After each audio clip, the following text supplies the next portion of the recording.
আসসালামু আলাইকুম। আজকে তোমাদের সঙ্গে শেয়ার করব কিভাবে কলা দিয়ে তরকারি রান্না করতে হয়। তার জন্য পেঁয়াজ রসুন বেটে নিয়েছি এবং সঙ্গে ছিল আইড় মাছ, যেটা দিয়ে আজকে আমি তরকারি রান্না করব এবং তোমাদেরকেও শেখাবো।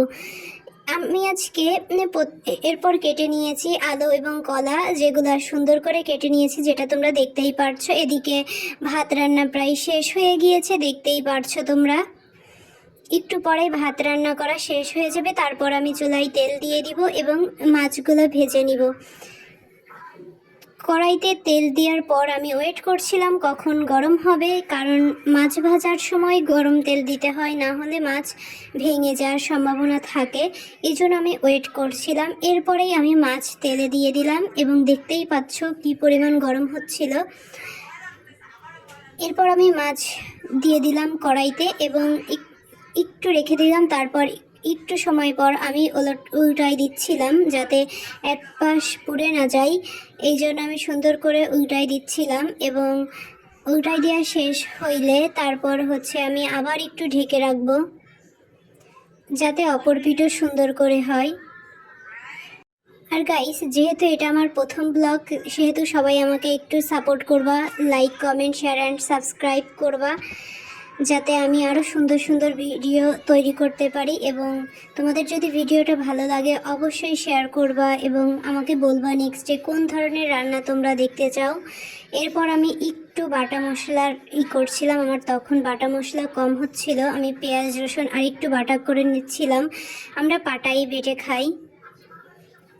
এরপর আমি আবারও ওই আলু এবং কলাই, হলুদ মরিচ লঙ্কা গুঁড়া এগুলো মাখাই নিচ্ছিলাম এবং মাছ ভাজা এদিকে আমার প্রায় শেষ হয়ে গিয়েছে। তারপর মাছ তুলে নিয়ে আমি কড়াইতে তেল দিয়ে দিচ্ছিলাম এবং আমি প্রথমে আলুগুলোকে ভেজে নিব, কারণ আলু ভাজতে একটু সময় লাগে। এবং আলু ভাজা শেষ হইলে তারপরে আমি কলা দিব। আগে আলুগুলো সুন্দর করে ভেজে নিতে হবে।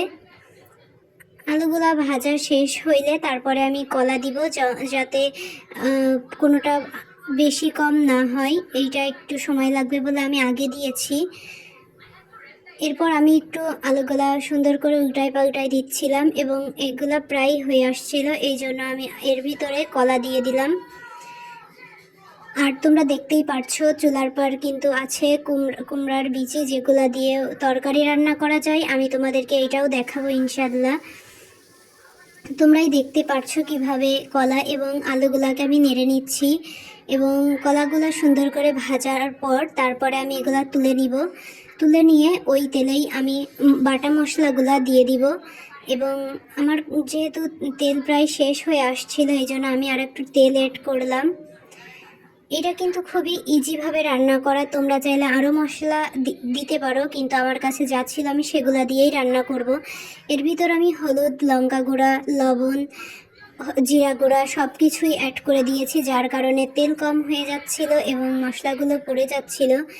এই জন্য আমি সঙ্গে সঙ্গেই ওর ভিতরে কলা এবং আলু ভেজে রাখা ওইগুলা দিয়ে দিলাম এবং একটু পর আমি পানি দিয়ে দিব, যাতে সুন্দর করে এগুলা কষিয়ে যায়। ভালো করে এগুলা কষানো না হইলে কিন্তু তরকারির স্বাদ একদমই থাকবে না। এই জন্য আমি একটু পানি দিয়ে দিলাম এবং সেটুকুর ভিডিও আমি করতে পারি নাই। এরপর আমি এগুলাকে সুন্দর করে ঝোলের পানি দিয়ে দিব, হাত ধোয়া পানি। ঝোলের পানি দিয়ে তারপরে আমি এগুলাকে সুন্দর করে করব চুলায়। এখন কিন্তু চুলার ইটা বাড়িয়ে দিতে হবে।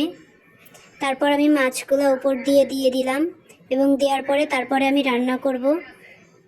এইটা আমার ফাইনাল লুক। আমার তরকারি কেমন হয়েছে অবশ্যই কমেন্ট করে জানাবা। এবং তারপর আমি খেতে বসে গেলাম এবং আমার কাছে সুন্দর লাগছে এবং মাছগুলা অত্যন্ত সুন্দরভাবেই সিদ্ধ হয়েছিল এবং ভালোই লাগছে। কলাগুলা, আলুগুলা সব কিছুই সুন্দর ছিল। আমি খাচ্ছিলাম, আমার কাছে এখন ভিডিও এডিট করতে যে আবার মনে চাচ্ছে খেতে। মাছগুলাও ভালো করে সিদ্ধ হয়েছিল, দেখতেই পারছো তোমরা। অনেক সময় আছে তরকারিতে কাঁচা কাঁচা গন্ধ থাকে, এটাই ছিল না। যাই হোক গাইস, আজকের ব্লগটা এ পর্যন্তই। তোমরা সবাই ভালো থেকো, সুস্থ থাকো, আমার পাশে থেকো। আসসালামু আলাইকুম গাইস, বাই বাই।